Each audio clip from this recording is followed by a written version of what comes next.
हम चर्चा करेंगे परमेश्वर के बारे में कि परमेश्वर कौन है और हम मनुष्य कौन है और परमेश्वर और मनुष्य की रिश्ता क्या है, उसके बारे में हम बात करेंगे।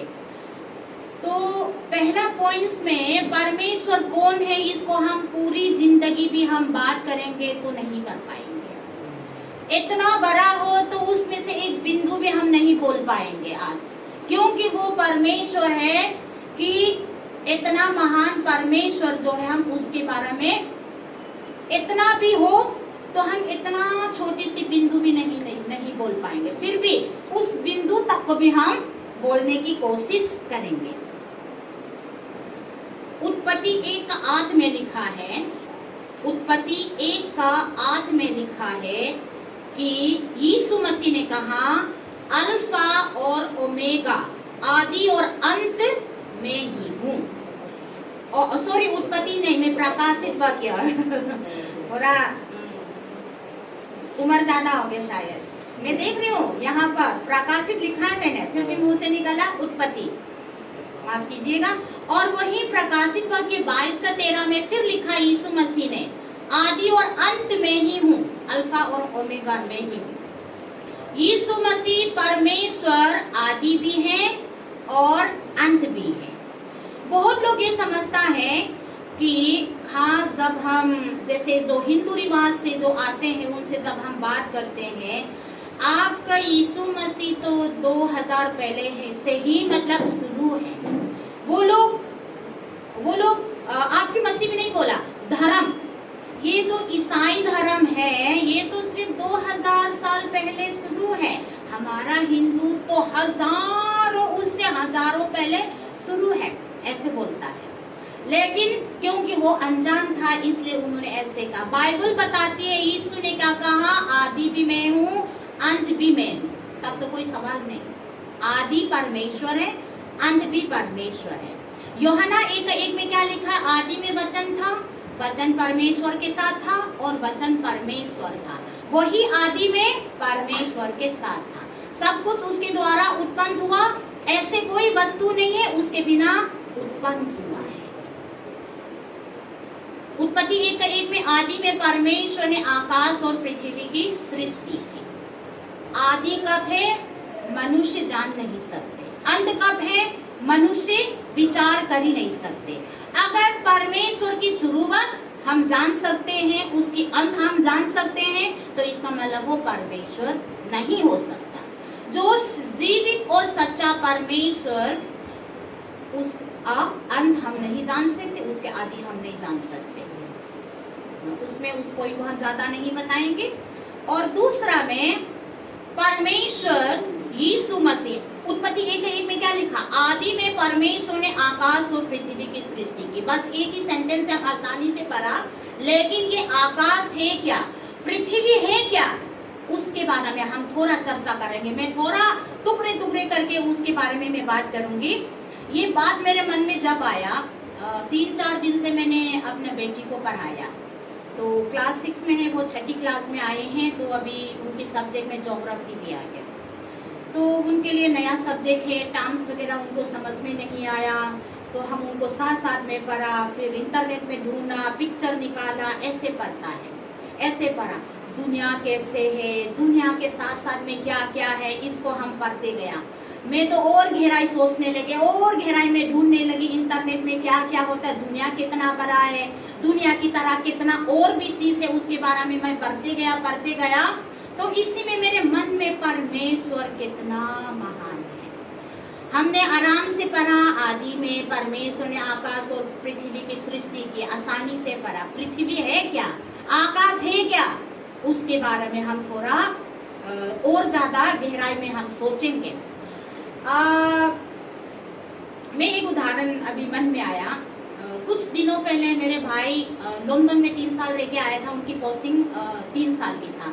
तो जब आया था तो हम एक रात के लिए हम गए थे अपने मायके में, वहाँ ग्रेटर नोएडा में। तो भाई ने रात को ऐसे बताया कि लोग देखो कैसे कैसे यहाँ हमारे हिंदुस्तान में लोग कैसे कैसे दिखता है, कैसे कैसे मतलब व्यवहार करता है। आज मैं ऑफिस गया, मतलब जहाँ उनको ऑफिस ज्वाइन करना था, तो वहाँ पर क्योंकि वहाँ विदेश मंत्रियल आया है, बहुत अंदर कोई भी नहीं जा सकता, बहुत स्ट्रिक्ट होता है, तो वो अलग अलग मिनिस्टर अंदर बैठे हैं। तो गेट में रिसेप्शन बैठा है, रिसेप्शन भी आईबी वाले हैं, इन्वेस्टिगेशन की तरफ ना आईबी वाले बैठाते हैं, उसमें भी, और कोई आम रिसेप्शनिस्ट नहीं बैठाया। उसने हमें रोका, पूछा कहाँ से आए हो, किससे मिलना है, बहुत सारे सवाल पूछा। तो मैंने उनको अपने आई कार्ड दिखाया, मैं अभी लंदन से पोस्टिंग खत्म करके यहाँ ज्वाइन करने के लिए आया है, मैं डायरेक्टर हूँ। तब से वो रिसेप्शनिस्ट कह रहा, एकदम खड़े हो गया, अच्छा सर सर सर, तो आपको मैं कार्ड बना दे रही हूँ और आगे से आप आओगे, आप दोबारा कोई कार्ड बनवाने की भी जरूरत नहीं पड़ेगा, कि जब जब आप आना चाहता हो कि मुझे मतलब रोकने की जरूरत, मतलब आपको दोबारा हर बार की सिर्फ 1 घंटे के लिए पास बनाया जाता है, तो जब अगली बार जाना हो तो दोबारा पास बनना पड़ता है। तो उसने रिसेप्शनिस्ट ने कहा कि सर ऐसे है, कोई दोबारा आपको पास बनाने की जरूरत नहीं पड़ेगा, जब तक आप ऑफिस नहीं आओगे यही पास इस्तेमाल करते रहोगे। उन्होंने फिर इतना खड़े होकर इज्जत दिया। तो मेरे उदाहरण इसलिए दिया, वो जो व्यक्ति है जो रिसेप्शनिस्ट में बैठा था रिसेप्शन में, तो उसने भाई को नहीं पहचाना वो कौन है, इसलिए वो इन्होंने ना बहुत सारा सवाल पूछा, कहाँ से आए हो, किससे मिलना है, किस काम के लिए आए हो, बहुत सारे सवाल पूछा। लेकिन जब भाई ने अपने बारे में बताया कि मैं लंदन से आया हूँ, 3 साल पोस्टिंग करके आया हूँ, मैं इस ऑफिस में, मुझे मेरे ज्वाइनिंग रिपोर्ट यहाँ पर होना है और मैं यहाँ पे डायरेक्टर का पोस्ट में बैठना है, तब अपने बारे में जो उस रिसेप्शन में जो बैठे उसने जाना, तो क्या किया, एकदम खड़े हो गए, फटाफट बनाए, कोई सवाल नहीं है। क्योंकि पहले क्या होता था, उसने भाई को नहीं पहचाना, इसलिए जो रेस्पेक्ट देना चाहिए, जो आदर देना चाहिए, उसको नहीं किया है। क्योंकि वो आम आदमी की तरह, भाई कोई खास कपड़ा भी नहीं पहना, आम आदमी की तरह आया, इसलिए वो नहीं पहचाना।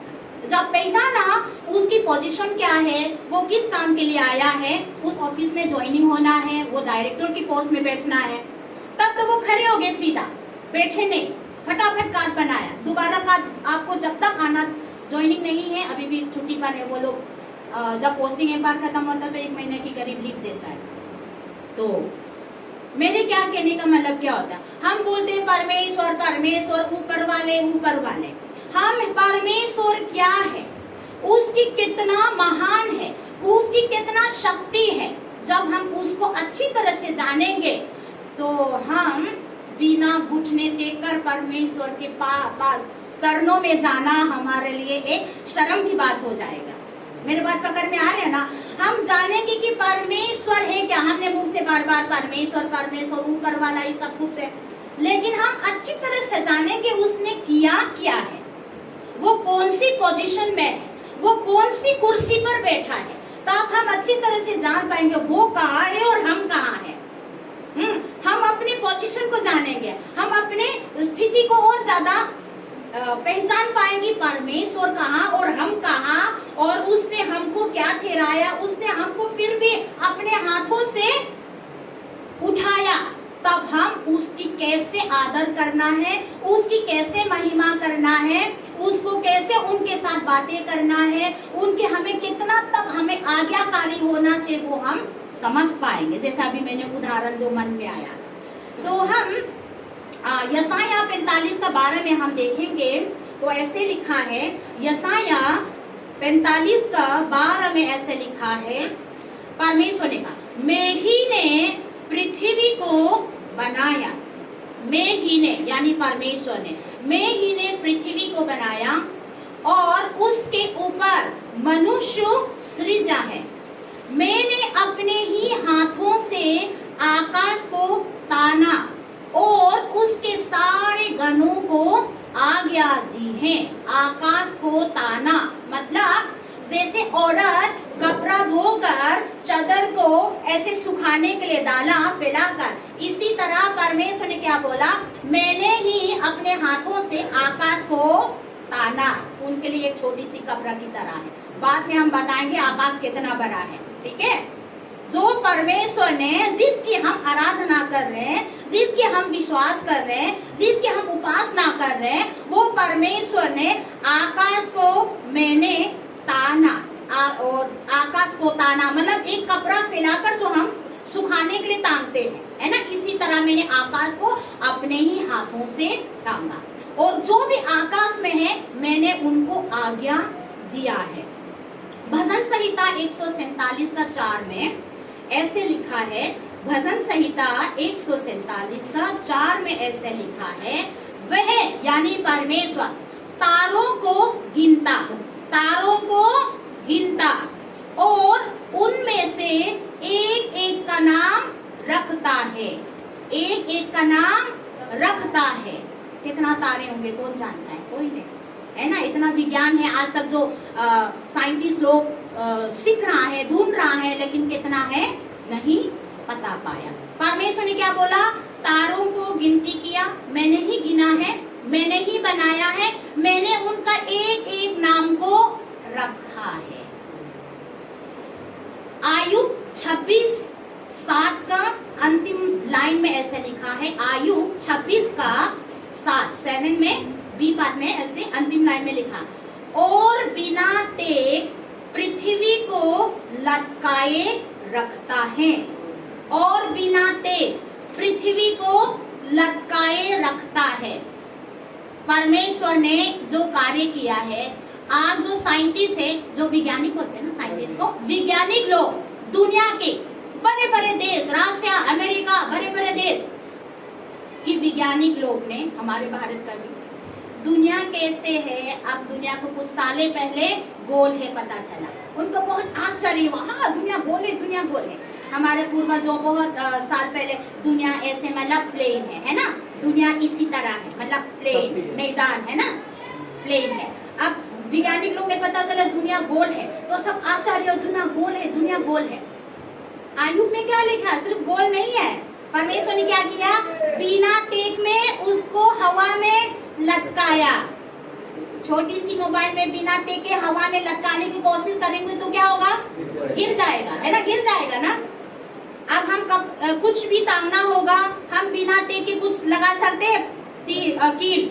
ये हमारे आमोस भाई थोड़ा मिस्त्री है, इनके पास आरी, लक्कर काटने वाला मशीन, और ये क्या बोलते हैं ड्रिलिंग मशीन, और कोई पत्थर काटने वाला मशीन, और बहुत सारे मशीन है, बहुत सारा हथौड़े, बहुत सारा प्लायर है, बहुत थोड़ा मिस्त्री है ना, ठोकते हैं, काटते हैं। तो आमोस भाई से भी हम पूछेंगे, बिना क्या है, बिना टेक कुछ टांग सकते हैं, कुछ लगा सकता है? टेक की जरूरत है। आयुब के किताब में हमने क्या देखा? बिना टेक की उसने पृथ्वी को लटकाया। कहने का मतलब ये जो हमारा पृथ्वी जो है सिर्फ गोल नहीं है, हवा में बिना टेक की लटकाया हुआ है। आपके कमरे में हमारे दिल्ली में कमरे छोटे छोटे हैं, है ना, कपड़े को लटकाने के लिए दीवारों पे हम बहुत कील ठोकते हैं कि नहीं ठोकते हैं? हाँ, कपड़े लटकाने के लिए तो हम एक कपड़े लटकाने के लिए भी कुछ टेक ठोकते हैं, तभी तो लटकाते हैं। लेकिन हमारे परमेश्वर ने क्या किया? बिना टेक के ये जो गोल गोल की जो दुनिया है हवा में ऐसे लटकाया, ना ऊपर गया ना नीचे गिरा, लटकाए। हमारे ये जो दुनिया है ना, आज जो नहीं पढ़ते हैं उसको भी हम थोड़ा सोचेंगे कि ये जो दुनिया है सिर्फ गोल नहीं है, हवा में ऐसे लटकाया हुआ है। लेकिन डरो मत, हम नहीं गिरेगा, ठीक है। ये पृथ्वी के अंदर एक ग्रेविटेशन पुल होता है, एक खींच होता है, उसी से हमको खींच के रखते हैं। इतना मतलब सोचो कि प्रभु ने जो बनाया, एक लाइन में हमने आदि में परमेश्वर ने आकाश और पृथ्वी बनाया, बात पढ़ लिया। बात उतना ही नहीं है, बहुत गहराई है। हम अभी सिर्फ दुनिया के बारे में बात किया, ठीक है। और उत्पत्ति की 1 की पूरी चैप्टर में हम पढ़ेंगे परमेश्वर ने दुनिया की कैसे सृष्टि किया है, उत्पत्ति की पूरी 1 चैप्टर में लिखा है। हम थोड़ा दुनिया के बारे में बात करेंगे, ठीक है। अभी जो हम रह रहे ये दुनिया है, इंग्लिश में उसको अर्थ कहते हैं। दुनिया पता कितना बड़ा है? 32,87,000 किलोमीटर बड़ा है ये जो हमारी दुनिया है, ठीक है। ये जो हमारी दुनिया जो हम रह रहे हैं, मतलब एरिया में, मतलब चौड़ाई में 32,87,000 किलोमीटर, ठीक है। हम तो शिव विहार में रहते हैं, ठीक है, और वो भी छोटी सी कमरे में। और शिव विहार को छोड़ो उत्तम नगर को छोड़ो विकासपुरी, हाँ, फिर दिल्ली, और दिल्ली में पूरी हिंदुस्तान में 28 स्टेट है, 9 यूनियन टेरिटरीज हैं। पूरी दुनिया में 195 फिर देश है। दुनिया में 195 देश है। जैसे हमारे भारत देश है, इसी तरह दुनिया में 195 देश है। कितना बड़ा होगा दुनिया, सोचो। और उसके बाद पता है, हम देखते हैं ना सूरज, अभी सूरज को हम कितना बड़ा दिखता है सूरज कितना बड़ा दिखता है, इतना ही बड़ा ना, इतना ही बड़ा। यहाँ से हम देखते हैं इतना ही बड़ा। सूरज कितना बड़ा है पता है? एक सूरज जो है, सूरज के अंदर दुनिया जो है ना, ये जो हमारे दुनिया है अभी जो हमने बताया ना कितना बड़ा है, 32,87,000 किलोमीटर बड़ा दुनिया को एक सूरज के अंदर लगभग 10 लाख दुनिया डाल सकता है। अब आ गया सूरज कितना बड़ा होगा। अरे हनुमान की मुंह में कहां से आने वाला है सूरज, मन में किसी के मुंह में आएगा। एक सूरज के अंदर 10 लाख, 2-3 नहीं है, 10 लाख दुनिया डाल सकता है सूरज में। कितना बड़ा होगा। अच्छा, फिर सूरज के साथ साथ आकाश में हमने क्या देखा? आज हमने जो भजन जो गाया, इसमें प्रभु की महिमा का ही हम भजन गाए थे। तारे, यहाँ से तो हम दिखते हैं तारे, सूरज से भी छोटा है ना, छोटा है ना सूरज से, तारे छोटा, चांद से भी छोटा दिख रहा है। अब फिर हम सूरज और चांद, तारे को फिर कंपेयर करेंगे। सूरज इतना बड़ा है, उसकी लगभग 192 गुना एक तारे बड़ा है।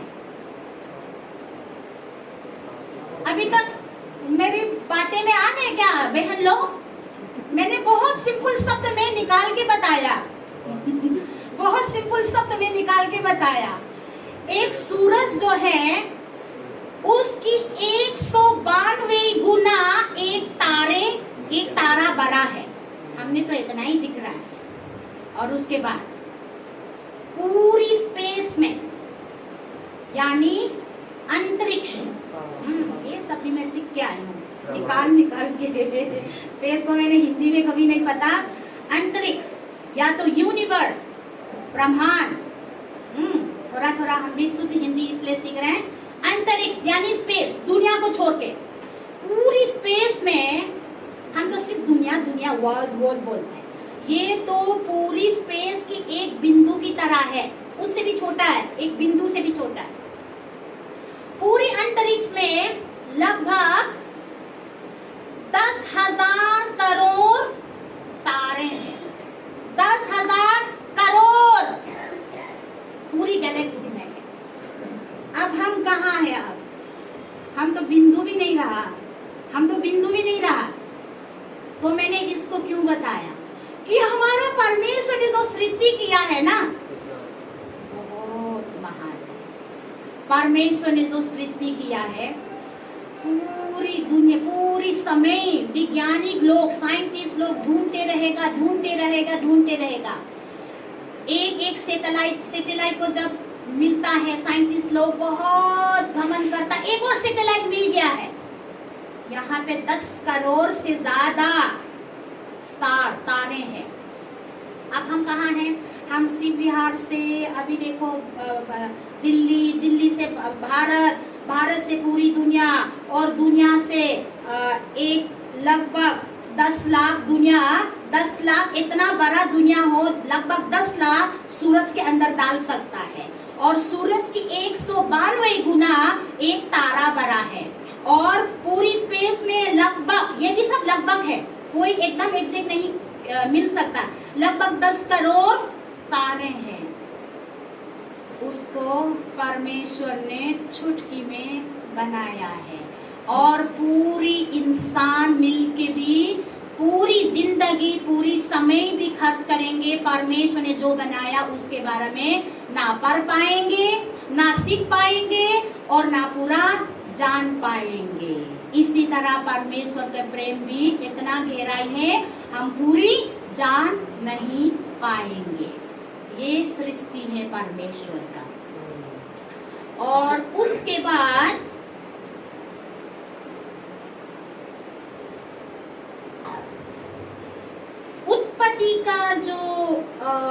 उत्पत्ति का 2 का 7 नहीं, 1 का 7 की उत्पत्ति का एक में ही लिखा है।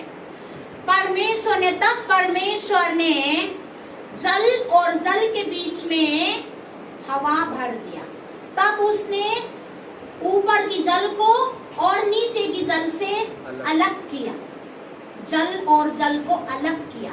एक कुछ जल का हिस्सा ऊपर रखा है, कुछ जल का हिस्सा नीचे रखा है। ऊपर का जल नहीं गिरा।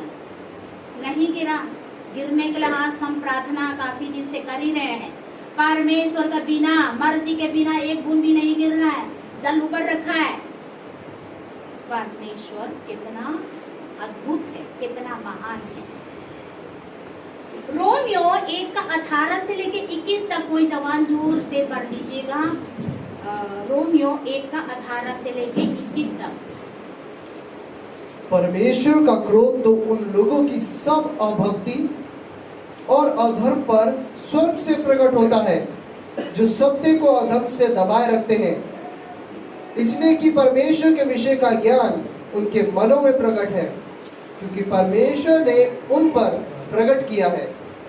उसके अनदेखे गुण अर्थात उसकी सनातन सामर्थ्य और परमेश्वरत्व जगत की सृष्टि के समय से उसके कामों के द्वारा देखने में आते हैं, यहाँ तक कि वह निरुत्तर है। इस कारण कि परमेश्वर को जानने पर भी उन्होंने परमेश्वर के योग्य बड़ाई और धन्यवाद न किया, परंतु व्यर्थ विचार करने लगे, यहाँ तक कि उनका निर्बुद्धि मन अंधेरा हो गया। धन्यवाद। क्या लिखा है? परमेश्वर ने, ये कोई कह सकता है कि मैंने परमेश्वर के बारे में नहीं जाना है। अंतिम समय में कोई भी कह सकता है कि मैंने परमेश्वर के बारे नहीं जाना, मैंने किसी ने भी मुझे ये यीशु मसीह परमेश्वर के बारे नहीं बताया। कोई भी इस बहाना को नहीं बता सकते, क्योंकि परमेश्वर खुद की सृष्टि से कि परमेश्वर को प्रकट करता है। खुद की सृष्टि से, अभी इतना जो सृष्टि हमने बताया, इस दुनिया में बहुत वैज्ञानिक लोग हैं, हमारे भारत में भी बहुत बड़े बड़े साइंटिस्ट हैं, बड़े बड़े बुद्धिमान हैं। इतना परमेश्वर की सृष्टि को देखकर करने के बाद भी कोई किसी ने परमेश्वर सच्चाई को नहीं ढूंढा, कि ढूंढने के बजाय परमेश्वर की बनाई हुए चीजों पर पूजा करते हैं। तो परमेश्वर का क्रोध उनके बीच में, उनके ऊपर जरूर परमेश्वर के क्रोध एक दिन उतरेगा। इतना बड़ा सूरज चांद, अभी जो हमने बताया था, सूरज के अंदर लगभग 10 लाख दुनिया को डाल सकता है। मुंह में डालने वाला चीज नहीं है मेरे भाई बहन, है ना? कौन खाएगा उसको?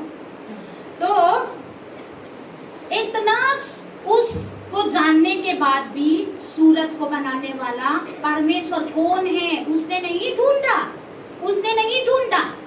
इतना बड़ा तारे और इतना ज्यादा तारे को किसने बनाया है? किसी ने भी नहीं ढूंढा। परमेश्वर के वचन में लिखा, एक पौधे भी परमेश्वर की मर्जी के बिना नहीं उगेगा।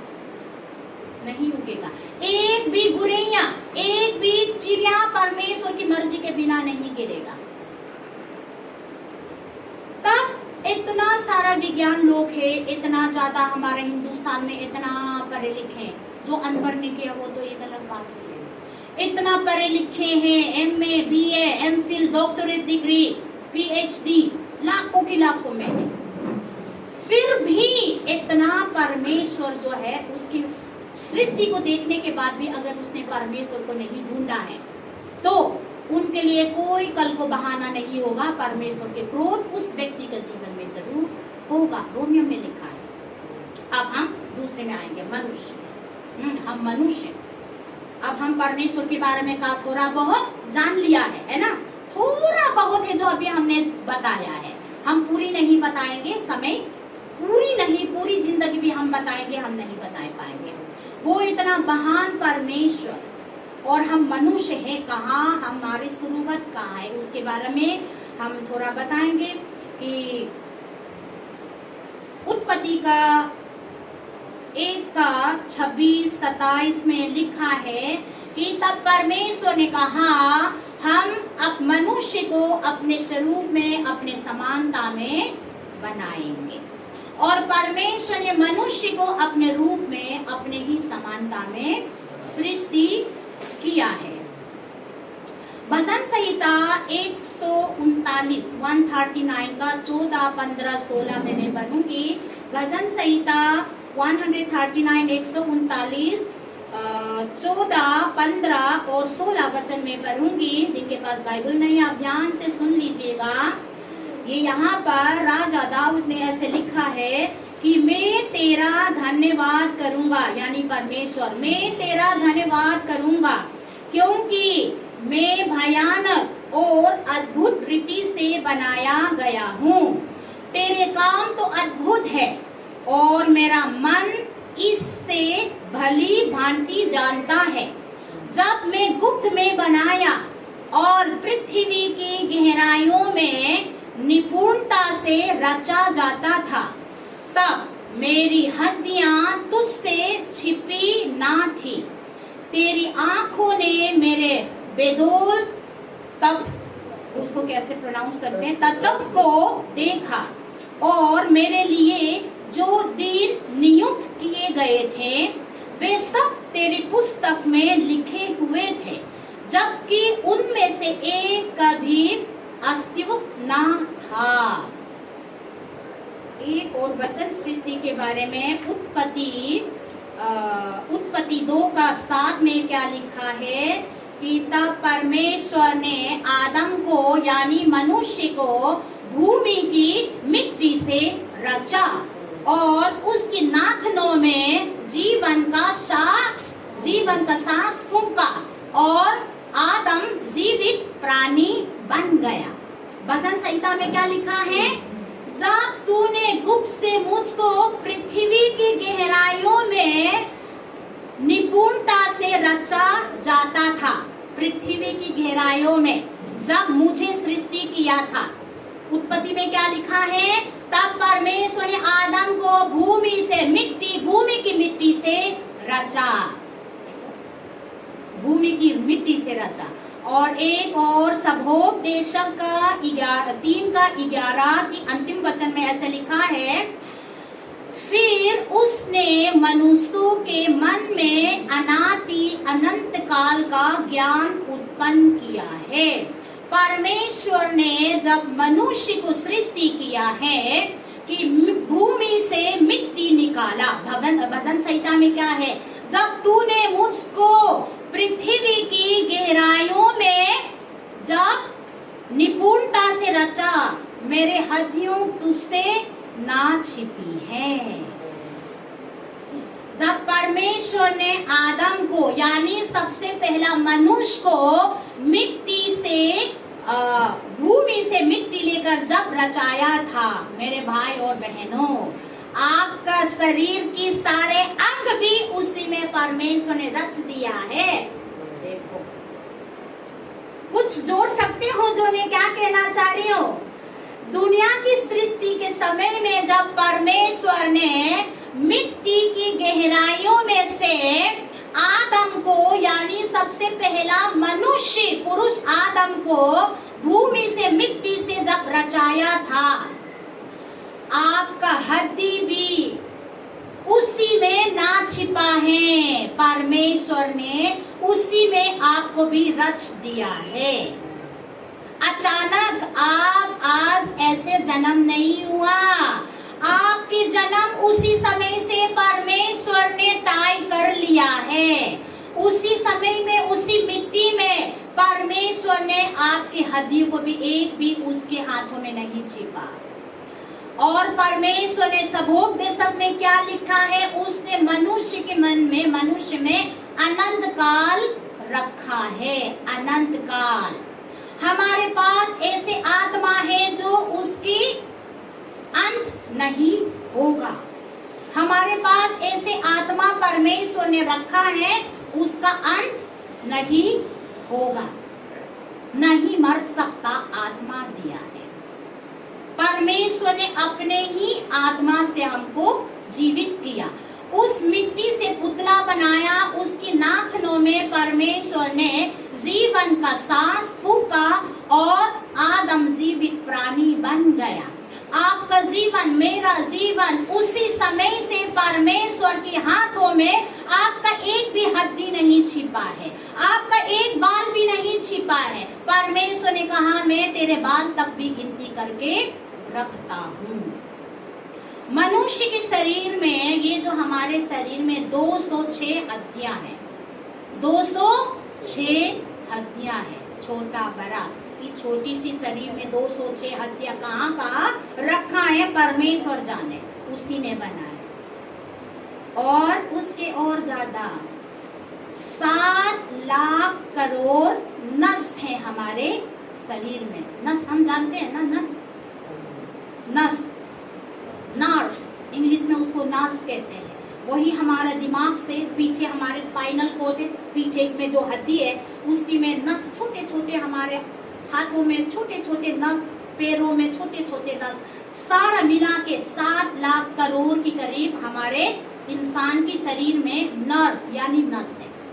आंखों में रोशनी देने वाला नस होता है, अलग अलग उसी नस के द्वारा हमारा दिमाग काम करता है, उसी के द्वारा। देखो कितना अद्भुत से, क्या लिखा भजन संहिता में, कितना अद्भुत से तुमने मुझे रचाया है। कब रचाया? जब आदम को रचा था, सबसे पहले मनुष्य मिट्टी से रचा था, उसी समय आपको का शरीर, आपकी सारे हड्डियां भी परमेश्वर के हाथ में हो चुका है।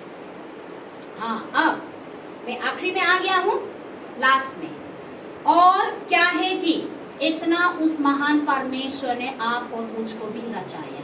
आज गाना में भी हमने, तूने मुझे रचाया है, हमको भी रचाया है, हमको भी बनाया है, कितना महानता से बनाया। और जब हमने परमेश्वर की आगे तोड़ दिया है, जब हमारे पूर्वज आदम ने परमेश्वर की आज्ञा तोड़ दिया और हम और परमेश्वर के बीच में अलग हो गया, हम मृत्यु हो गया, यानी जो परमेश्वर से हमारे संबंधता है वो मिट गया, वो खत्म हो गया है।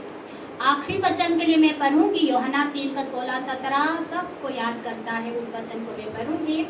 परमेश्वर ने जगत से, उस मनुष्य से ऐसा प्रेम किया कि उसने अपना एक लौता पुत्र अर्थात यीशु मसीह दिया, ताकि जो कोई उस पर विश्वास करे वह नष्ट ना हो परंतु अनंत जीवन पाएगा, अनंत जीवन पाएगा।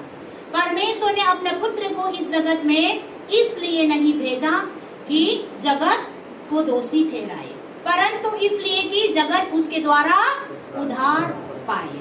और यूहन्ना 1:12 में लिखा है, जिसने उस पर ग्रहण किया उसने उनको परमेश्वर का संतान होने का अधिकार दिया है।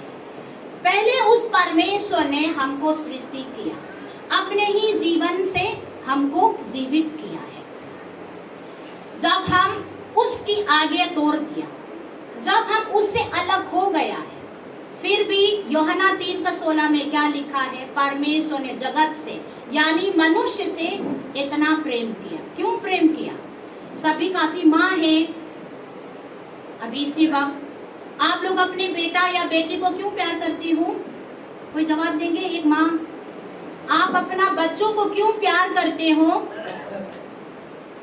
कोई तो वजह होगा, कोई माँ जवाब दीजिएगा। क्योंकि हमने उसे पैदा किए हैं, हाँ, और अपने हाथों से उसे पाले। हाँ, क्योंकि हमने उसको पैदा किया है, वजह कुछ भी नहीं है, क्योंकि हमने उसको पैदा किया है, अपने जान का टुकड़ा है। परमेश्वर ने जगत से ऐसा प्रेम किया। परमेश्वर ने हमको क्यों प्रेम किया? क्योंकि उसने अपने ही जीवन से हमको जीवित किया है, कि हम आगे ना मानने से हम उनसे अलग हो गए हैं, हम उनको छोड़ दिया है, फिर भी उसने हमको प्रेम किया। माँ अपने बेटा को कुछ भी करे प्रेम करता, क्योंकि उसने जन्म दिया है, अपने जान के टुकड़े हैं, अपने जीवन से, अपने ही कोख से जन्म किया है। इसी तरह परमेश्वर ने हमको जन्म दिया है, अपने सांस से हमको जीवित किया, इसलिए वो हमसे प्यार करता है। इसलिए क्या किया? जब हम दूर हो चुके हैं, उनसे हम अलग हो चुके हैं, उसने अपना एक लौता पुत्र यीशु मसीह हमारे लिए दिया है। यीशु मसीह, मैं खत्म करने जा रही हूँ, यीशु मसीह हमारे पापों के लिए मरा और तीसरा दिन जी उठा। जो उस पर विश्वास करेगा, परमेश्वर ने उसको, यीशु मसीह ने उसको क्या हक दिया? परमेश्वर का संतान होने का अधिकार दिया है। पहले हम सृष्टि थे, लेकिन अब हम यीशु मसीह के द्वारा क्या हक मिला? संतान होने का हक मिला है। किसकी संतान? जो परमेश्वर जिसने तारे को बनाया। जब भी हम तारे बोलेंगे ना, तारे का साइज को हम जरूर याद करें। मैंने पढ़ा तो मेरे को इतना विश्वास नहीं हो रहा था, तारे इतना बड़ा कैसे हो सकता है? जिसने तारे को बनाया, जिसने चांद को बनाया, जिसने सूरज को बनाया, उस परमेश्वर की संतान होने का हक हमें मिला है। किसके द्वारा? यीशु मसीह पर विश्वास करने के द्वारा। जितनों ने पुत्र को विश्वास नहीं किया, उसको दोषी ठहराया जा चुका है। क्यों? उसने परमेश्वर का एक लौता पुत्र यीशु के नाम पर विश्वास नहीं किया है। आज हमारे पास सिर्फ दो रास्ता है। जिसने परमेश्वर का पुत्र यीशु मसीह को विश्वास करेगा, परमेश्वर उसको धर्मी ठहराता है। जिसने विश्वास नहीं किया, परमेश्वर उसको दोषी ठहराता है। चुनाव आपके हाथ में है।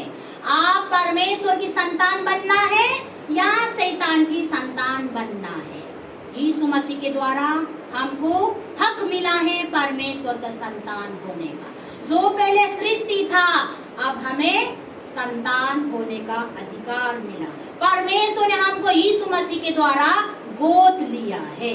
जिसकी माँ बाप नहीं है, उस बच्चे को उसकी माँ बाप का नाम देने के लिए गोद लेकर अपने परिवार में ले आता है, उस परिवार के सदस्य बन जाता है। इसी तरह परमेश्वर ने यीशु मसीह पर विश्वास करने के द्वारा हमको अपने संतान के लिए गोद लिया है। और वही परमेश्वर कितना बड़ा है। और उस गाना में जो है, मैं जब मैं सोचता हूँ, पिता अपना पुत्र, पिता ने अपने पुत्र को भेजा है क्रूस पर मरने के लिए, और खुशी खुशी में उसने मेरे पापों के लिए क्रूस पर अपना जान दिया। वही परमेश्वर जिसने तारे को बनाया। जब भी तारे को बोलते ना, तारे का साइज को हम दिमाग में जरूर डालेगा। जब भी हम सूरज को बनाने वाला परमेश्वर कहेंगे ना, सूरज की साइज को हम याद करते हैं। लगभग 10 लाख गुना, 10 लाख दुनिया सूरज के अंदर जा सकता है। उसको बनाने वाला परमेश्वर कितना महान होगा। उसी परमेश्वर ने हमको याद किया है, अपने संतान होने का अधिकार दिया यीशु मसीह पर विश्वास करने के द्वारा। तो हम उसको जान लिया, उस परमेश्वर को। तो हम जानने के बाद हम उस परमेश्वर के कैसे आदर करना है, अब तो हम जान लिए होंगे। जान लिए होंगे।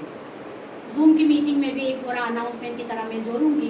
जब उस परमेश्वर के सामने, उसके सम्मुख में हम आए हैं, बहुत सावधानी के साथ हम बैठेंगे, ठीक है? अपने जरूर हो सकता है तो अपने कैमरा ऑन करके अपने सफाई, हाँ, ये पादरी ने बार बार बोला है, पादरी थक गया है, अब बोलना बंद कर दिया है, तो आज मैं पादरी के बदले में मैं बोलूंगी। अच्छी तरह से हम कपड़ा पहनकर उसी परमेश्वर की सम्मुख में हम बैठे हैं, तो हम इज्जत के साथ, शारीरिक में भी, मन में इज्जत अलग बात है, शारीरिक में भी हम उसको इज्जत से, उसकी दृष्टि में हम उसके सामने हम बैठेंगे। कपड़ा भी अच्छे कपड़े पहनेंगे और अच्छा से उसकी आदर और महिमा के साथ हम उसकी सम्मुख में जाएंगे। प्रार्थना के समय में भी जब मेरे मन में आया, जब ये मैंने परमेश्वर की महिमा को, उसकी सृष्टि को जब मैंने देखा, तो कई बार हम आराम से ऐसे करके पिता परमेश्वर नहीं होगा, है ना, घुटने टेक कर उस परमेश्वर को आदर के साथ, हमें सम्मान के साथ उसकी आराधना करना चाहिए। इतना मैं बताऊंगी। प्रभु आप सबको आशीष दे। मैं छोटी सी प्रार्थना करूंगी। हालेलुया। धन्यवाद धन्यवाद धन्यवाद हमारे स्वर्ग पिता परमेश्वर, इतना महान परमेश्वर, आपकी महिमा और आपकी सृष्टि के द्वारा हमने देखा प्रभु जी, हम अपने पूरी जीवन में, अपने पूरी जिंदगी में प्रभु हम आपकी महिमा भी करेंगे, तब भी कम पड़ेगा। ओ पिता परमेश्वर, इतना महान परमेश्वर, आपने हमको चुना है, अपना संतान होने का अधिकार यीशु मसीह के द्वारा दिया है। धन्यवाद करती हूँ। अभी आपके छोटी सी वचन जो मन में है प्रभु मैंने बता दिया है, वचन को लेकर सभी भाई बहन के जीवन में प्रभु कार्य कीजिए। पवित्र आत्मा वचन को सबके जीवन में प्रभु आशीष दे। धन्यवाद के साथ प्रार्थना में उद्धार करता यीशु के नाम से मांगती हूँ, आमीन।